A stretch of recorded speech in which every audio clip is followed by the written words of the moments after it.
The world is globalizing and the telecommunications industry is becoming more and more global.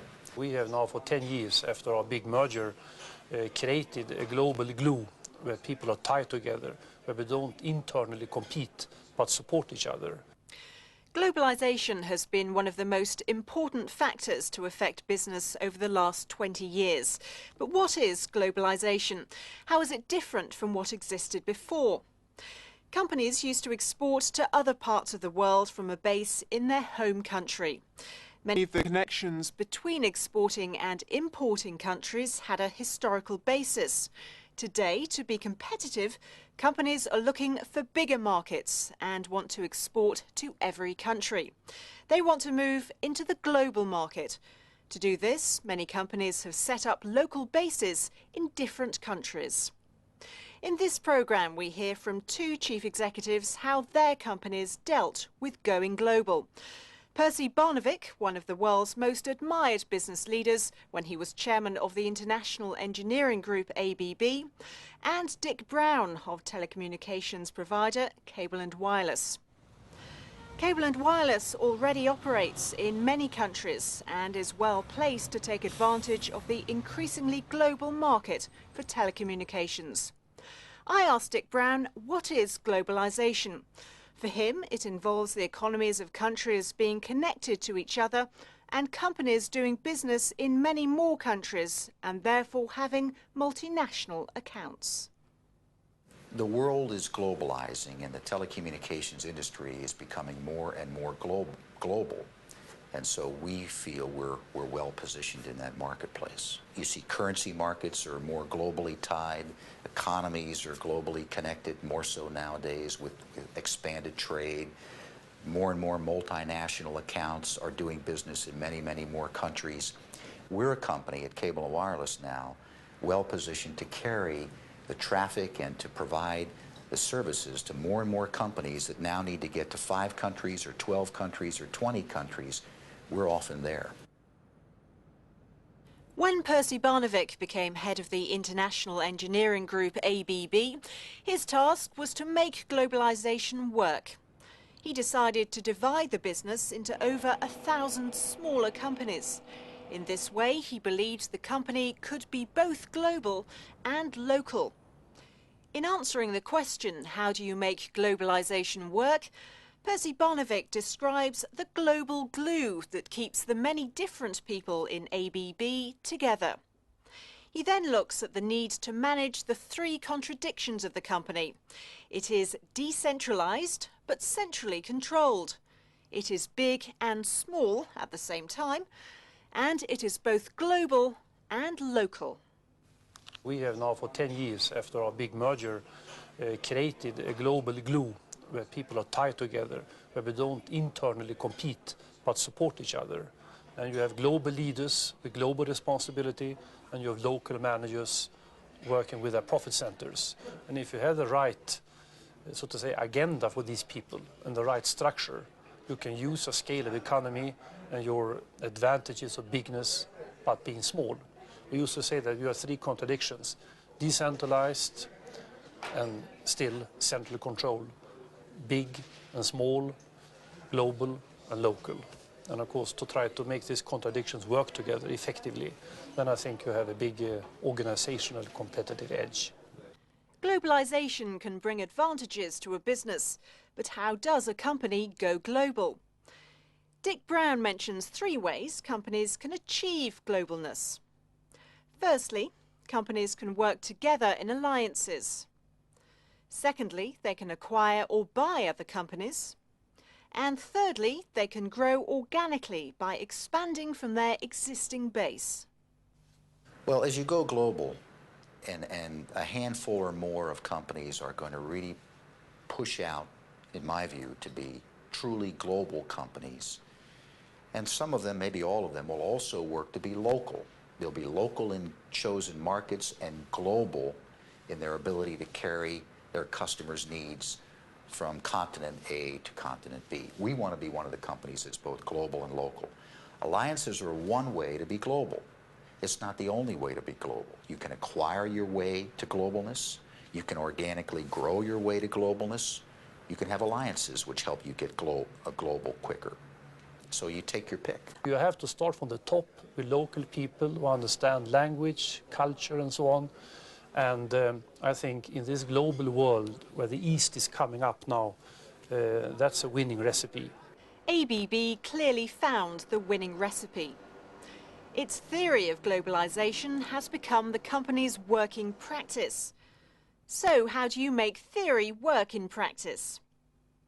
Percy Barnevik believes that successful globalization involves getting people to work together, overcoming national cultural barriers and making the organization customer-driven.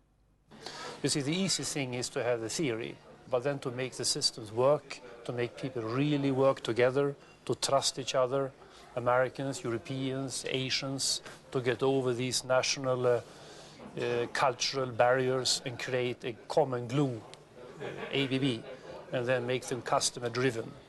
If you can achieve that and create that culture deep down, then I think you have an important competitive edge. We've heard from two companies why they believe globalization is important for future success. Their views are shared by many other businesses throughout the world.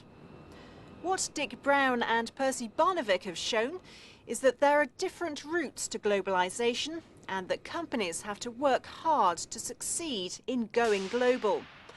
For those that do, the rewards are considerable.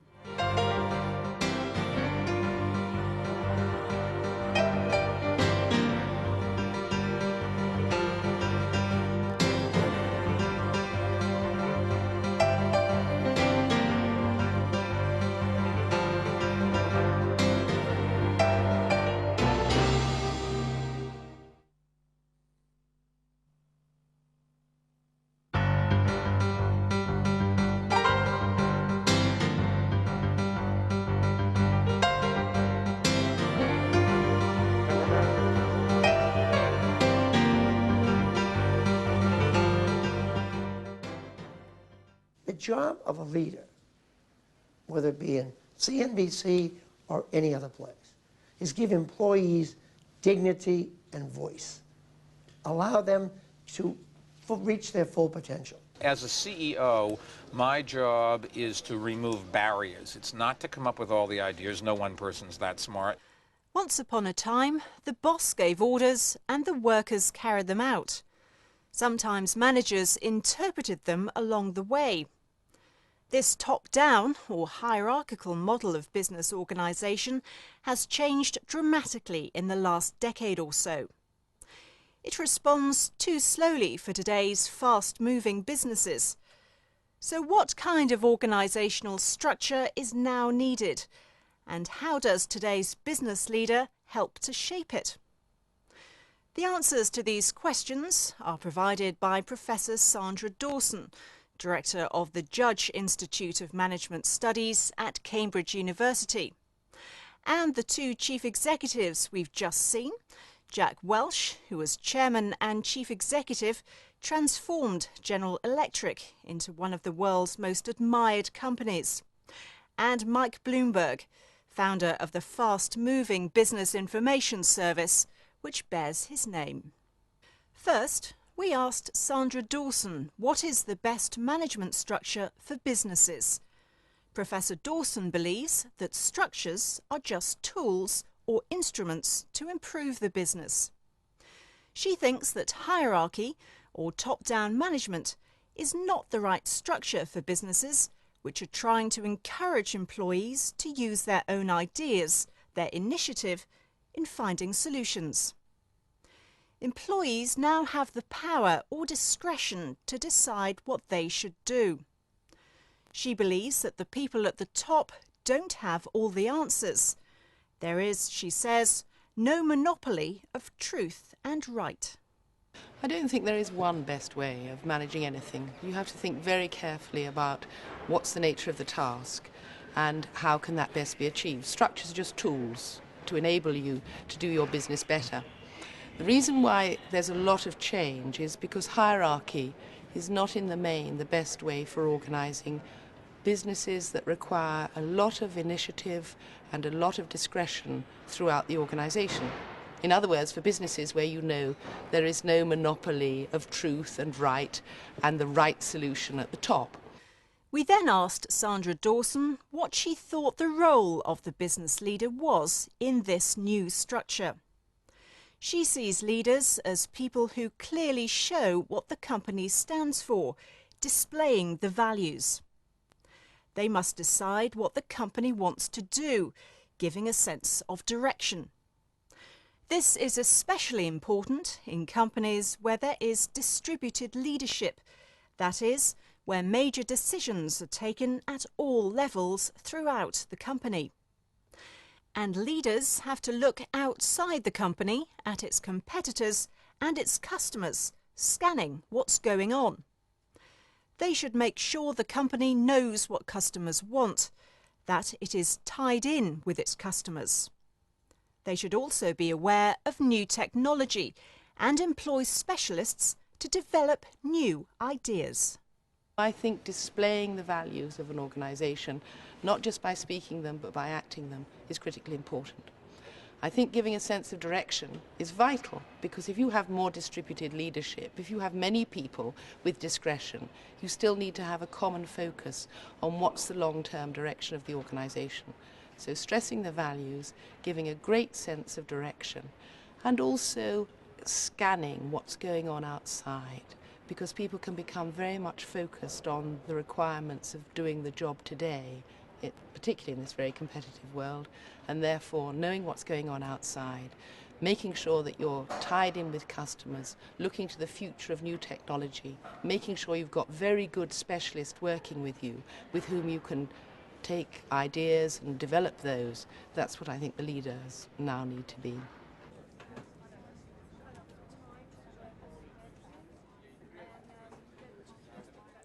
We then asked two CEOs the same question. What is the role of the business leader?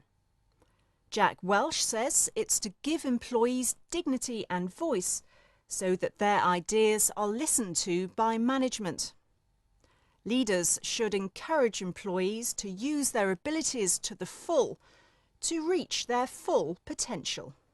The job of a leader, whether it be in CNBC or any other place, is give employees dignity and voice. Allow them to reach their full potential. They can't do that in a command and control superstructure. They can do that when you get all their trappings of management off their back. Mike Bloomberg describes his objectives as CEO.